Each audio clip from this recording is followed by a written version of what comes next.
Hey guys, welcome back to the channel.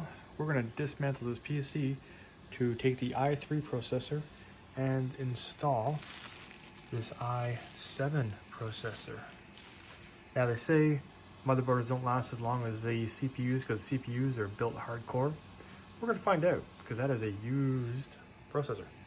Well, this whole thing's used. Anyways, we are currently dismantling the computer, and upon dismantling the computer, I realized I should check the specs for you guys. Totally forgot what I was doing. I wanted to show the processor. There we go. CPU frequency 3.0. It is an i3. It's only 3 gigahertz.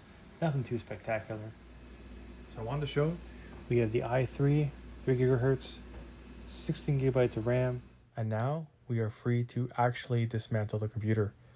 We start by turning off the power, unplugging it, and then trying to boot the computer back up. This is to make sure there is no residual power. At this point, we remove all the components and get to removing the heatsink right before we remove the CPU. To take out your CPU after you remove the heatsink is very simple, just like so. You want to be delicate as possible. And we're going to keep it. That's where your arrow is. Sorry, that's where your arrow is. You want to make sure that matches up when you take it out so that when you put it back in, it's in the exact same spot. Now the used PCU, apparently I'm making up words now. CPU, got off Amazon. I don't know if they ship it like that on purpose or whatever, but we're gonna throw that back in. And that's where the arrow is. So we wanna make sure that is orientated in the same general direction. And she's looking good. You wanna make sure your cutouts are the exact same. So the cutouts I speak of are these things on either side. You'll see right here, there and there. So we're gonna put this back down, firm it all into place, just like so. Then we put a nice little blob of thermal paste. Whoop, right there. A little bit too much. Try to spread it out a bit. There. Now we insert the CPU fan. The installation of the heatsink, or the CPU fan, went extremely easy compared to last time I tried this. I was pretty well impressed. It's a good fan. Got a little bit of LED. Be kind of nice if we had programmable RGB, but for a fan that only costs like 40 bucks, I'd say she's a solid winner. And I just remembered as I'm making this voiceover that I wanted to orientate the fan in the other direction. The orientation of the fan could always be corrected once we install into the case, but for now we're installing all the components.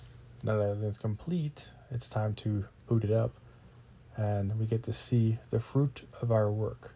I don't know what actual button is, so I just press them all, and it usually goes in anyways. And we're going into the BIOS to see what the processor is doing.